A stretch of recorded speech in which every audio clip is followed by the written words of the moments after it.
I'm going to start right away, and I know that Hemingway, Fitzgerald, and Faulkner are very much iconic figures of American literature, and probably you guys are here because you know something about those authors already. So I'm not going to be going over a lot of material that you guys know already. Instead, what I'd like to do is to come up with a little bit of material that might be somewhat surprising to you. And I'm going to be talking about three analytic scales. This is kind of a critical paradigm that we'll be using throughout the semester, which the use of three analytic scales to talk about the authors. So first of all, there's the macro history of the United States and the world. And two texts come to mind, both Hemingway's, For Whom the Bell Tolls, and To Have and Have Not.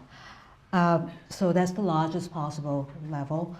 And then we'll go down a little bit to the next level, which is still large, but it has to do with narrative experiments of modernism. And the texts that we're reading can all be called modernist texts in one way or another. So we'll be looking at the sound of fury specifically for that register, that analytic register of experimentation. And finally, we'll be looking at the smallest possible scale, micro level. And it has to do with sensory details. And in fact, all three of them are wonderful on sensory details, but today we'll just be talking about one text, The Great Gatsby, and one particular moment when the registering of the sensory world is very important. So let me go to Hemingway and talk a little bit about him in many ways as a kind of a gateway or a guide to global vision of American literature. Hemingway was very much a world traveler. He, basically can get a map of the world by just looking at his writings. But he had a special love of the Spanish language. For Whom the Bell Tolls, we'll be reading this in our class, is about the Spanish Civil War. And Hemingway was there as a war correspondent. But we can see that he actually got into combat situations right here. It's really interesting to think about Hemingway as both a journalist and also a novelist. So there's the global dimension of Hemingway, but also the global dimension of the Spanish Civil War itself. It was a civil war. It was between two sides fighting in Spain.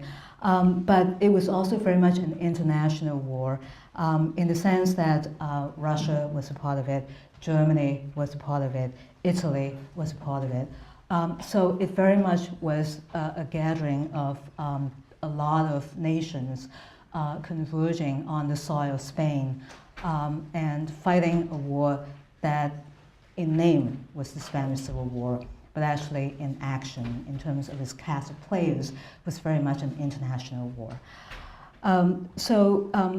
This is one level at which we can understand Hemingway, is that he really was a player in a very large-scale map of the world. And because he was such a player on a large-scale map, we shouldn't be surprised that he would be going to other countries as well, and his love of the Spanish language would take him to Cuba. We'll be reading To Have and Have Not, which is about Cuba. And this is a very unforgettable image of Hemingway and Castro. We might not know that they were actually good friends. So this is just something that we should keep in mind as we read Hemingway. And Hemingway actually, the Spanish Civil War ended in 1939. And from 1939 to 1960, he actually lived in Cuba. He wrote a lot of his important novels there. The Old Man and the Sea was written when he was living in Cuba. So, again, a very important fact to bear in mind. And this is the interior of his house in Cuba. And I don't know, I'll put all of this, the PowerPoint on our website so you'll be able to see the detail. But this is a cigar box that was given to Hemingway.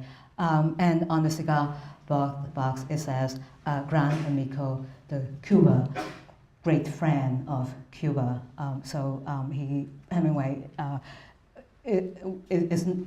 right now is not just an American author, but very much a Cuban author in Cuba. We won't actually be talking about Castro's Cuba, to have and have not, actually took place earlier, but this is just kind of a continuing relation that Hemingway has to that country. So we'll move on now to the next scale of analysis.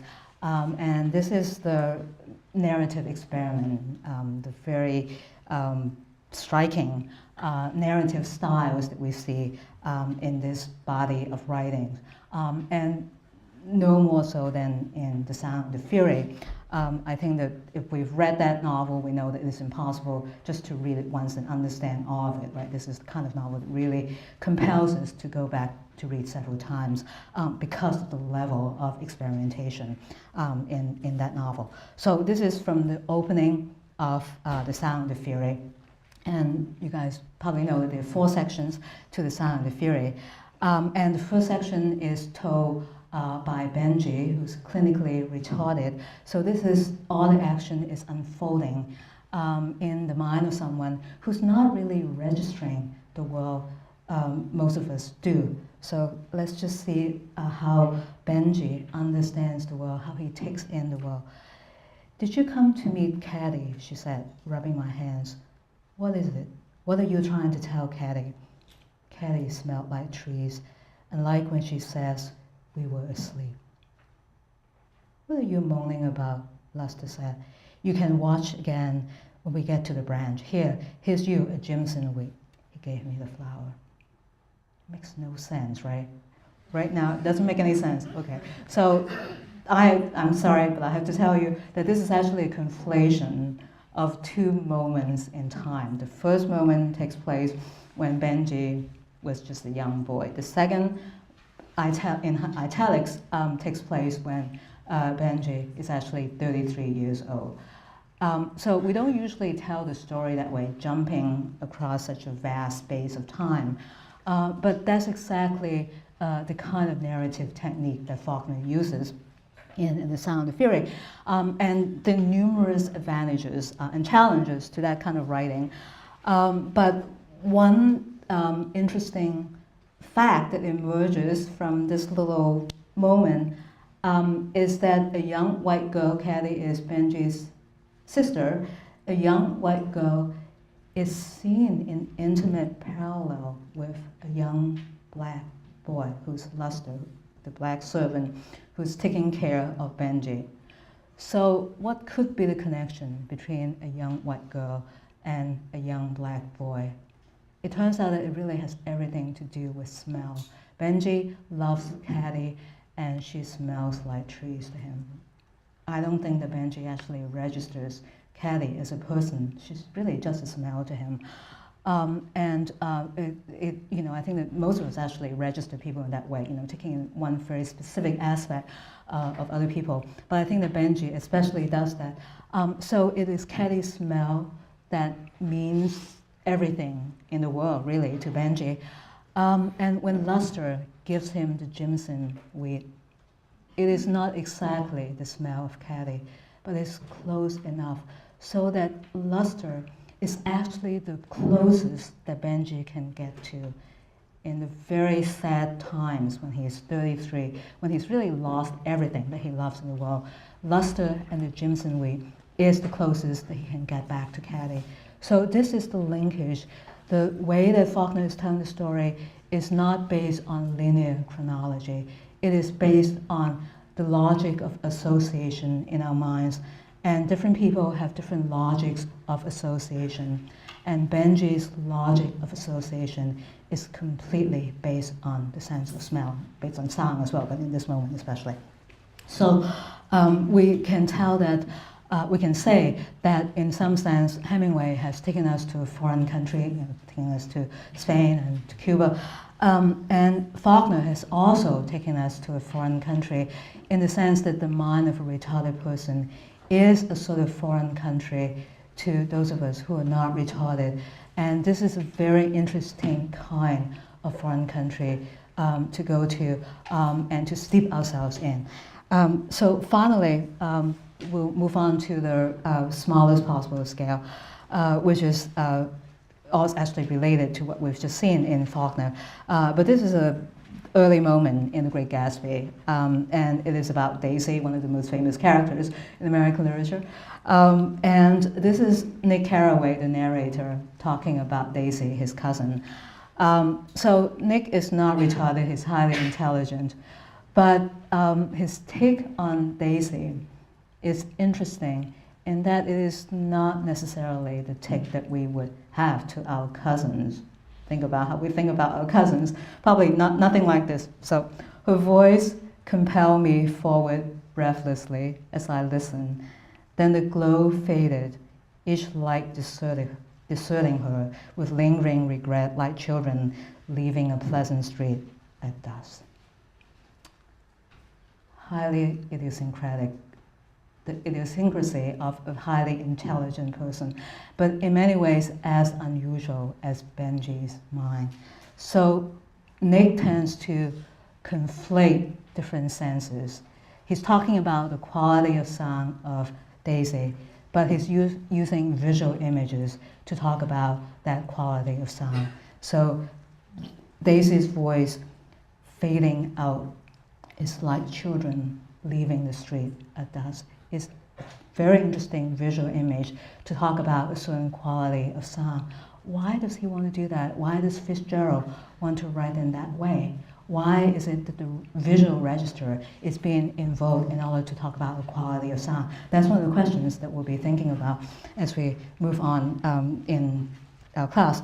So, so far you've noticed that I've associated one scale of analysis with one author, right? So Hemingway is associated with the largest possible scale, Faulkner with kind of a middle scale, and Fitzgerald with a micro level.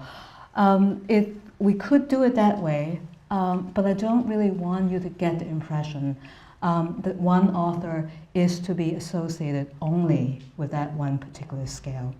So in the rest of the lecture, what I'd like to do is to talk about one phenomenon that is a cross-scale phenomenon, that is something that invites experience on all three levels, on the largest possible scale, on the mid-level and smaller scale as well, that all three authors talk about to some extent. Maybe they don't talk about it in a kind of frontal way, but they engage it in some fashion. So it's an important event for them.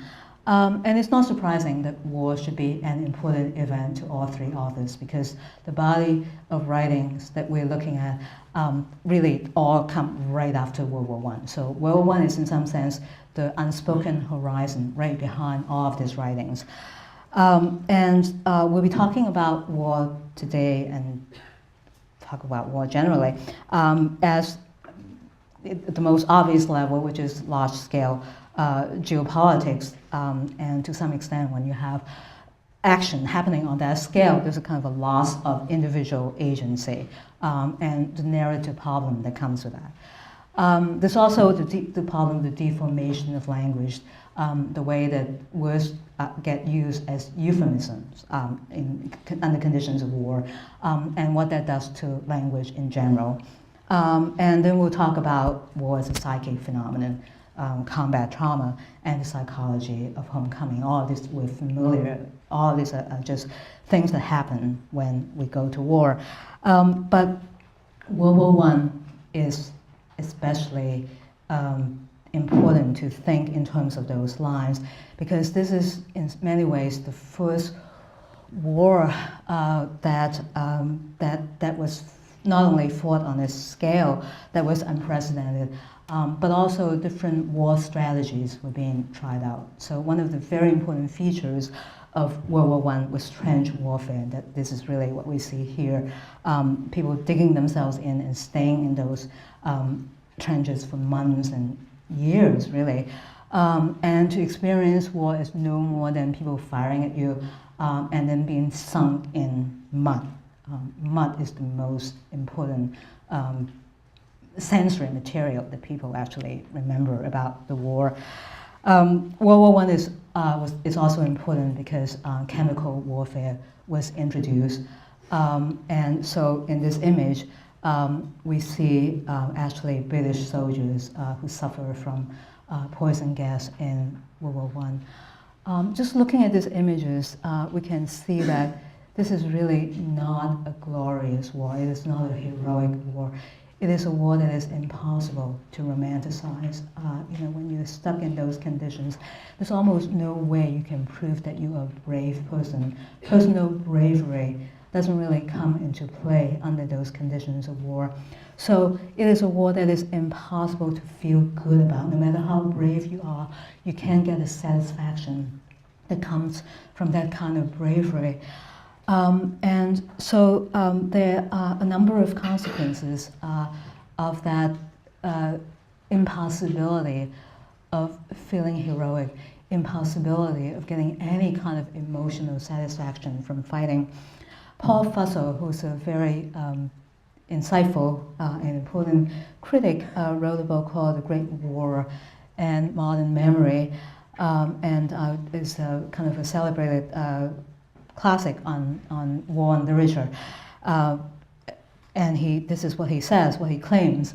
The primal scene is undeniably horrible, but its irony, its dynamics of hopes abridged, is what haunts the memory.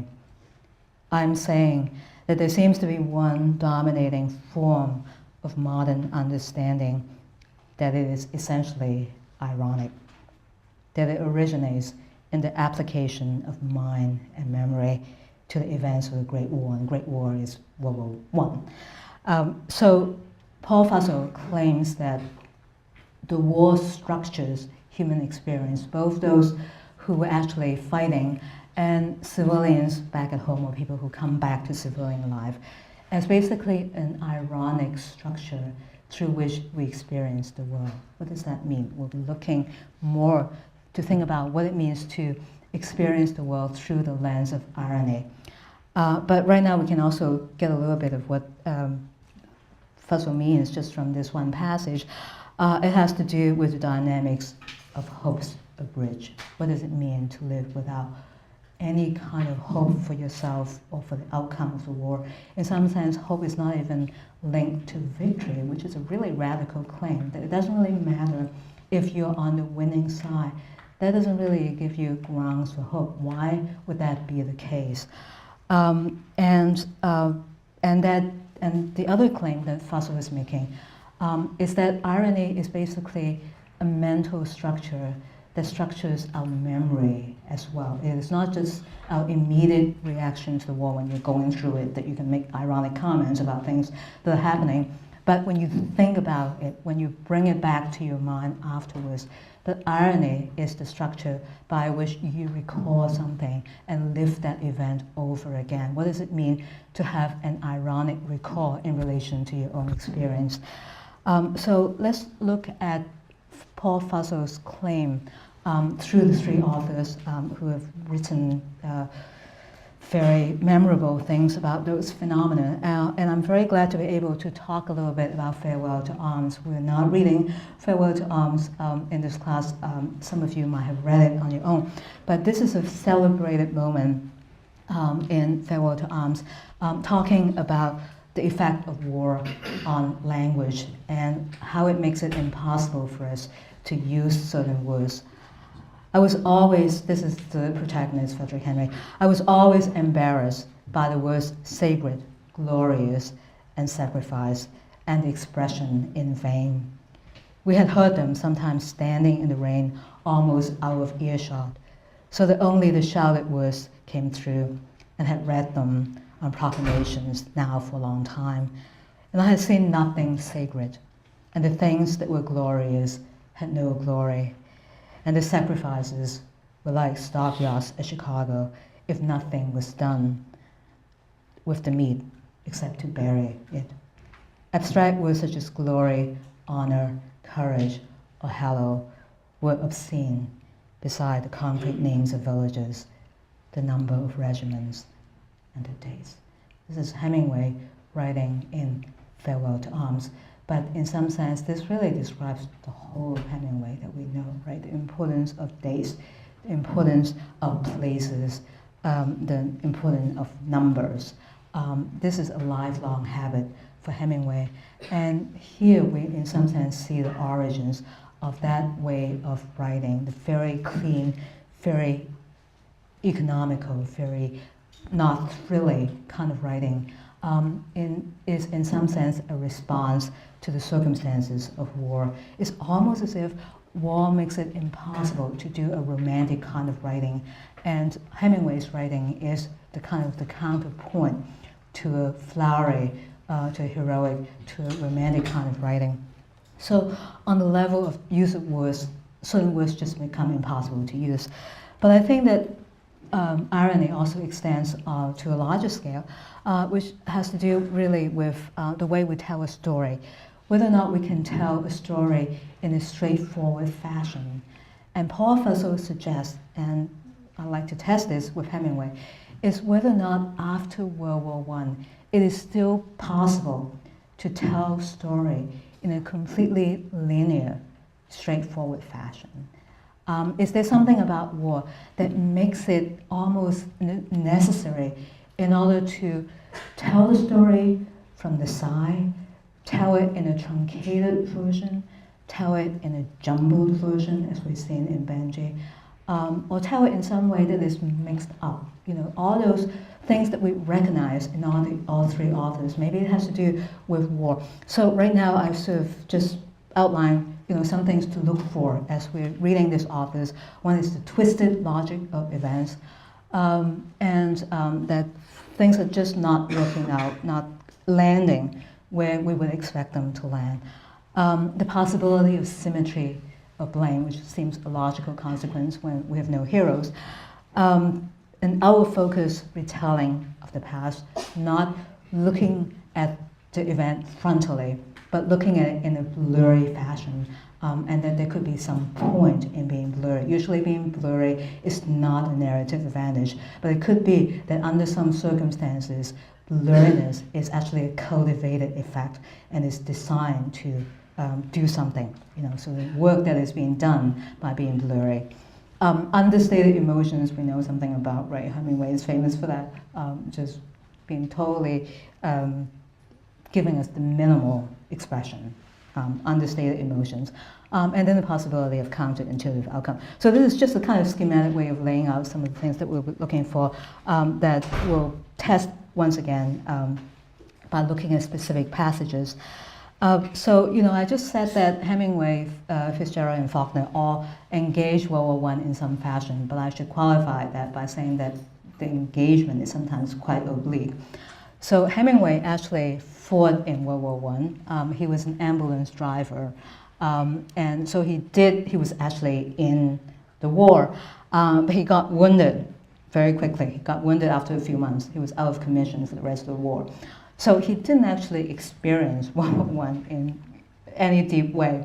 And even though he talks about World War I in Farewell to Arms, really his deepest experience of war is actually a war that came a little later, which is the Greco-Turkish War, a horrendous event. I think it's safe to say that there really there are no good guys in that war.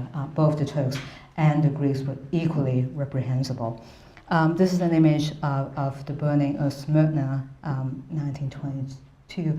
And the first story that we'll be reading in our time is on the quay at Smyrna. So this is the background to that Hemingway story. And I'll be reading you two passages by Hemingway to think about what irony means for Hemingway. First of all, this is an image of the leader on the Turkish side, and he's actually, Ataturk is actually the founder of Turkey, of present-day Turkey. So a very important historic figure that also actually figures in Hemingway's account of that war. So this is Hemingway, this passage is Hemingway once again going to cover the Greco-Turkish War as a war correspondent. He was writing for the Toronto Star. And this is the news article that he sent to the Toronto Star. It is oil that Kemal Atatürk and company want Mesopotamia for, and it is oil that Great Britain wants to keep Mesopotamia for. So the East that is disappointed in Kemal the Saladin because he shows no indication to plunge into a fanatical holy war, may yet get the war from Kemal the businessman. Okay, so this actually has a kind of current resonance. It's about oil in the Middle East, and was frustrating about Atatürk to the religious side, Islamic side, is that he turns out not to be a fanatic at all. He's totally cool and completely deliberate and deliberative in his moves. He's not going to plunge into any unwise war. So you're not going to get someone fighting a fanatical religious war. War is not going to happen because of religious fanaticism. War is going to happen because of economic rationality coming from the importance of war. So that is really the irony that Hemingway, as a war correspondent, is pointing to, is that some wars are highly rational.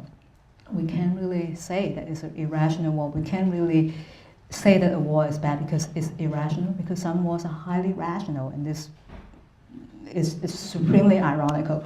Hemingway is not pro-war. All he's saying is that this is a war that is driven by economic rationality. So this is one side of irony, is that things are not lining up. The good guys don't look like good guys, and the bad guys are bad guys not because they look like the bad guy that we would expect bad guys to look like. So it's just, and it happens on the largest possible scale. It's really the global geopolitics of war that's creating this monster that is Atatürk, but who's also a model of economic rationality. So the other bit of irony of war is actually what we'll be reading is the first story in our time on the key ex Smyrna. And this is the concluding paragraph of that story. The Greeks were nice chaps too, the losing side. The Greeks were nice chaps too. When they evacuated, they had all the baggage, animals they couldn't take off with them, so they just broke the forelegs and dumped them into the shallow water. All those mules with the forelegs broken pushed over into the shallow water. It was all a pleasant business. My word, yes, a most pleasant business. So much for the brutality of the Turks, and so much for the victimhood of the Greeks. Victimhood is something that actually extends from those who experience it into a condition that they then confer on other people. There's no glory, there's no moral advantage to being a victim in a war, because the victims are just as reprehensible as the victors. So this is really, I think, that what Paul Fussell means by saying that there's really an abridgment of hope in a war like this, is that we can't really go and fight for the Greeks, because they are the victims of the Turkish aggressors. We can't really say that, because the Greeks are aggressors too. They're aggressors on their own mules, on their own animals of transportation. So it is a world in which that is, in some sense, that has been emptied of moral meaning, emptied of moral virtue. And to the extent that that makes it impossible to take sides with any satisfaction, it is a very, very desolate landscape, emotional as well as moral landscape. So this is really what irony means for Hemingway, is that it is an impossible place to inhabit. It is unbearable to talk about it directly or straightforwardly, and the only way you can talk about it is being ironic and talking about it in a particular tone of voice. So a very important component of irony is the tone of voice, and in that sense, our senses are important as well. Use our ears to listen to Hemingway as we read his words on the page. So let's move on now to Fitzgerald and the Great Gatsby. Fitzgerald actually did not have a very extensive experience of World War I either. He actually he enlisted, but he didn't actually get to fight in World War I. So this is a really interesting reaction of someone who wants to talk about the war as, in some sense, the central event of his generation, but who didn't actually have a kind of a personal acquaintance with that central event. So this is from The Great Gatsby, and is at this point, we haven't been introduced to Gatsby, right? Because you guys know that Nick Carraway is the one who's been telling the story for a good part of the time as The Great Gatsby begins. And he's just meeting this fellow that he's making conversation with. "Your face is familiar," he said politely. "Weren't you in the 1st Division in the war?" "Why, yes, I was in the 28th Infantry. I was in the 16th until June 1918. I knew I'd seen you somewhere before." We talked for a moment about some wet, gray little villages in France. Okay, I can tell you, we can go to the Gatsby and see that this is taken from The Great Gatsby. But it could have been written by Hemingway, right? Exactly all those points that he makes in Farewell to Arms about the importance of the number of your division, dates, places. Fitzgerald writes exactly as Hemingway says people would write under conditions of war, because those are the only details, completely unemotional, factual, plain numbers, plain geographical facts. Those are the only things you can bear to name, because to name anything else is in some sense an insult to your own experience and an insult to the English language.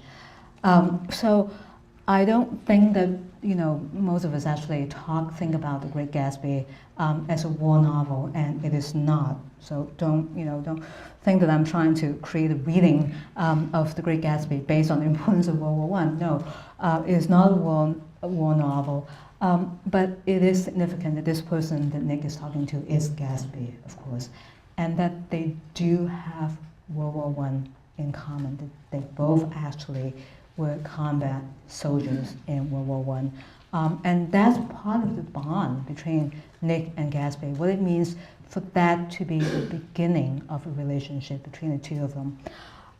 So in that sense, The Great Gatsby is shadowed by World War I, and we can think of various ways in which war, or the phenomenon of war, functions as a shadow and unspoken, barely alluded to, but nonetheless not inconsequential, not trivial event that we should bear in mind as we read on about Gatsby and about Nick. So one other, finally, you shouldn't be surprised that we'll be moving on to Faulkner. And I should tell you something about Faulkner, which is really very unheroic. I mean, we've been talking about World War I as a very unheroic war, but Faulkner's own conduct is especially unheroic. Faulkner actually went to Canada in 1918 to enlist in the Royal Air Force. So he enlisted, never saw action.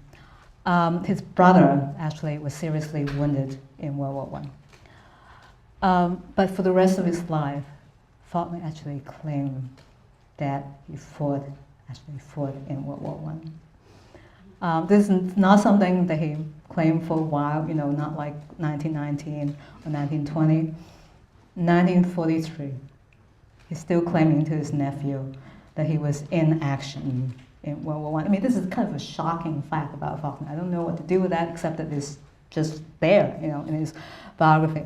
So Faulkner writes to his nephew, Jimmy Faulkner, "I would have liked for you to have had my dog tag, Royal Air Force, but I lost it in Europe and Germany.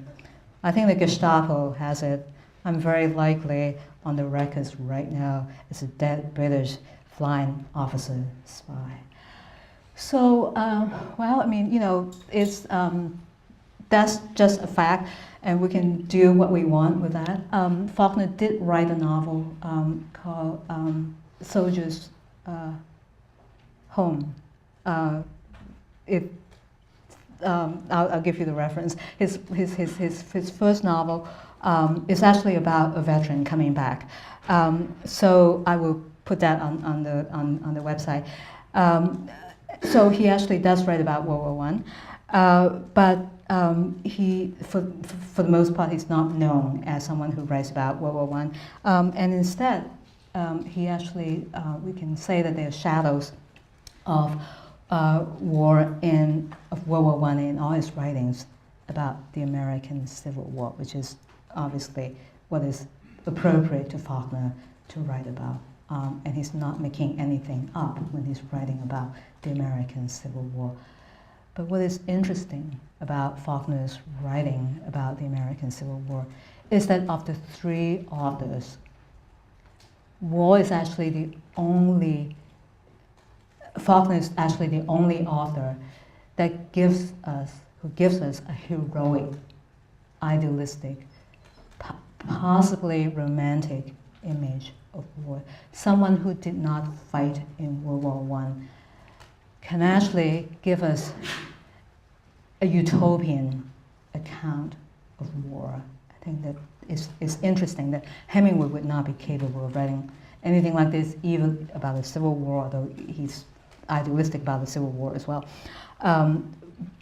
Faulkner is the only person, because of his complicated relation to World War I, that for him the Civil War is actually an affirmative moment in a kind of twisted, counterintuitive way. So this is a novel that we won't be reading, but it's a great novel, so I encourage you to read this on your own if you have a chance after this class. But it's really about the Civil War. It's the background to the novel, in the sense that it doesn't really appear in it. But a good part of it, some of it, is about the women left behind. And I'll just read you this moment, and then we can talk about it. Not as two white women and a negress, not as three Negroes or three whites, not even as three women, but merely as three creatures who still possessed the need to eat, but took no pleasure in it, the need to sleep, but from no joy in weariness or regeneration. We grew and tended and harvested with our own hands the food we ate, made and worked that garden just as we cooked and ate the food which came out of it, with no distinction among the three of us of age or color. It was as though we were one being, interchangeable and indiscriminate. We already have seen in The Sound of Fury that for the races to be interchangeable and indiscriminate between Caddy and Luster is a good thing for Faulkner, right? And for here, the Civil War is what enables that breakdown of racial distinction to take place. Usually being interchangeable is not really a good quality for us. It's an insult to our individuality. But here, it is under the circumstances of deprivation, when all you can do is just to keep your body afloat, just to make sure that you can put something into your belly, when that is the basic condition of life, and when everyone has to work towards the fulfillment of that condition, then race really doesn't matter. So this is a really, for Faulkner, really emblematic moment when whites as well as blacks have to work just as hard, that labor is just a given for the mistress as for the slaves.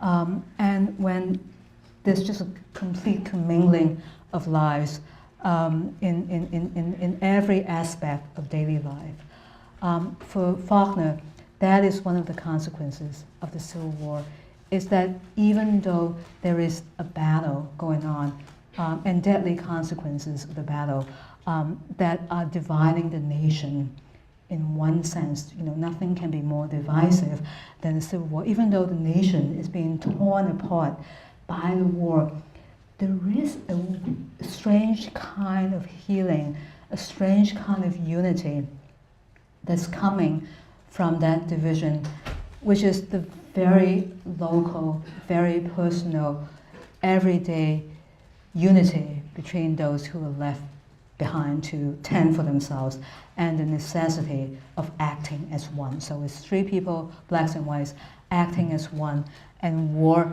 as the necessary condition. It's really the genetic ground for that kind of configuration of three people acting as if they were of one mind and of one body. It is a supremely utopian vision of war. And ironically, both for good and ill, it is Faulkner, who never fought in World War I, who's capable of imagining that utopian possibility. So, I would say that this is a kind of irony that Paul Fussell wasn't really thinking about, right? For him, irony basically is a kind of a negative phenomenon. But I would argue that we can actually also extend Paul Fussell's insight to say that the irony of war is such that one of the counterintuitive outcomes would actually include an affirmative understanding of war. And actually, we see this all the time, the bond among comrades, among people, GIs bonding. That's just a phenomenon that we know about. And what Faulkner is really talking about, in some sense, is the similar bond among the women, similar parallel to this kind of important emotional and social bond under conditions of great divisiveness. All which is to show that there's actually no good resting place. And this is really what I would say about all three authors, is that, I think that all of us want to bring them to rest at some point. And, they do come to rest in our own minds. But I think that it's always possible to give yet another twist to our interpretation of what is going on and the range of possibilities that emerge from any one event. So this is really what's wonderful and challenging about those authors, is that something that seems to come to an end on one level, actually, if we just look at the largest possible level and the divisiveness on the level of geopolitics, it turns out that there's actually a unifying level on a much smaller scale, right? So what seems a tragedy on one level can turn into a kind of a comedy of sorts, not straightforward comedy either, but comedy in the sense that allowing some hope to emerge. So I would amend Paul Fussell's argument about the abridgment of hope in some way as well. It's that, yes, there is an abridgment of hope, but there's also the possible reconstitution of hope. And what we're seeing in Epsilon is, in some sense, the reconstitution of hope. So I'm going to stop right here. And once again, those of you who who came in late, let me just say that I'll be talking a little bit about writing in this class. This class fulfills the writing requirement, and also I'll ask all of you to sign both the sign-up sheet and also put down on the index cards your preferences for sections. Possible scale, micro level, and it has to do with sensory details, and in fact all three of them are wonderful on sensory details, but today we'll just be talking about one text, The Great Gatsby, and one particular moment when the registering of the sensory world is very important. So let me go to Hemingway and talk a little bit about him in many ways as a kind of a gateway or a guide to a global vision of American literature. Hemingway was very much a world traveler. He, basically we can get a map of the world by just looking at his writings. But he had a special love of the Spanish language. For whom the bell tolls, we'll be reading this in our class, is about the Spanish Civil War. And Hemingway was there as a war correspondent. But we can see that he actually got into combat situations right here. It's really interesting to think about Hemingway as both a journalist and also a novelist. So there's the global dimension of Hemingway, but also the global dimension of the Spanish Civil War itself. It was a civil war. It was between two sides fighting in Spain. But it was also very much an international war in the sense that Russia was a part of it. In the mind of someone who's not really registering the world most of us do. So let's just see how Benji understands the world, how he takes in the world. "Did you come to meet Caddy?" she said, rubbing my hands. "What is it? What are you trying to tell Caddy?" Caddy smelled like trees, and like when she says, "We were asleep." "What are you moaning about?" Luster said. "You can watch again when we get to the branch. Here's you at Jimson week." He gave me the flower. Makes no sense, right? Right now, it doesn't make any sense. Okay, so I'm sorry, but I have to tell you that this is actually a conflation of two moments in time. The first moment takes place when Benji was just a young boy. The second, in italics, takes place when Benji is actually 33 years old. So we don't usually tell the story that way, jumping across such a vast space of time. But that's exactly the kind of narrative technique that Faulkner uses in The Sound of Fury. And the numerous advantages and challenges to that kind of writing. But one interesting fact that emerges from this little moment is that a young white girl, Caddy is Benji's sister, a young white girl is seen in intimate parallel with a young black boy who's Luster, the black. And I don't know, I'll put all of this, the PowerPoint on our website so you'll be able to see the detail. But this is a cigar box that was given to Hemingway. And on the cigar box it says, Gran Amico de Cuba, great friend of Cuba. Hemingway, right now is not just an American author, but very much a Cuban author in Cuba. We won't actually be talking about Castro's Cuba, to have and have not, actually took place earlier, but this is just kind of a continuing relation that Hemingway has to that country. So we'll move on now to the next scale of analysis. And this is the narrative experiment, the very striking narrative styles that we see in this body of writings, and no more so than in The Sound of Fury. I think that if we've read that novel, we know that it's impossible just to read it once and understand all of it, right? This is the kind of novel that really compels us to go back to read several times because of the level of experimentation in that novel. So this is from the opening of The Sound of Fury. And you guys probably know that there are 4 sections to The Sound of Fury. And the first section is told by Benji, who's clinically retarded. So this is, all the action is unfolding I'm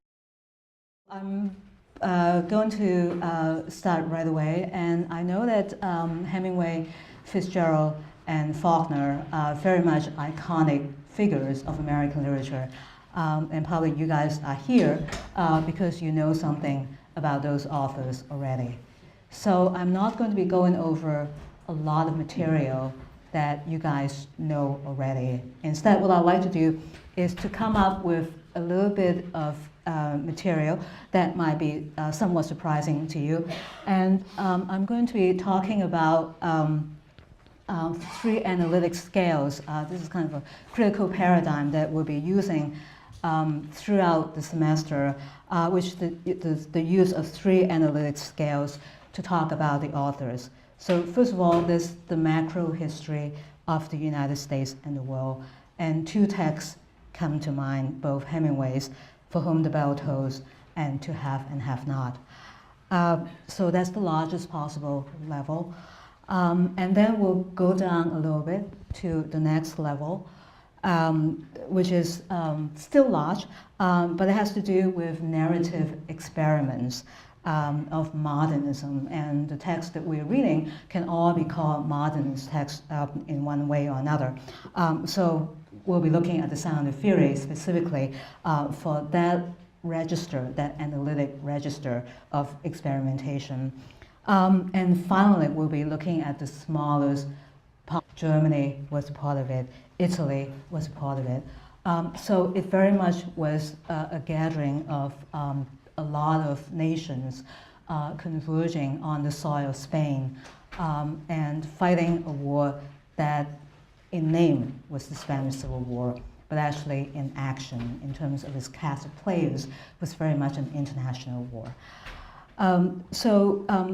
This is one level at which we can understand Hemingway, is that he really was a player in a very large-scale map of the world. And because he was such a player on a large-scale map, we shouldn't be surprised that he would be going to other countries as well, and his love for the Spanish language would take him to Cuba.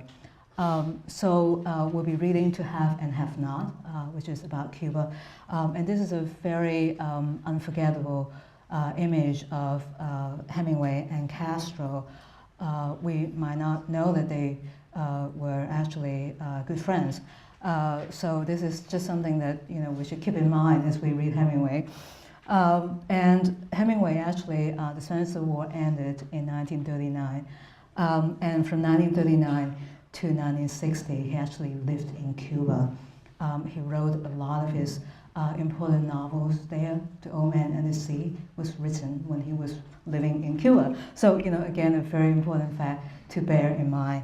And this is the interior of his house in Cuba.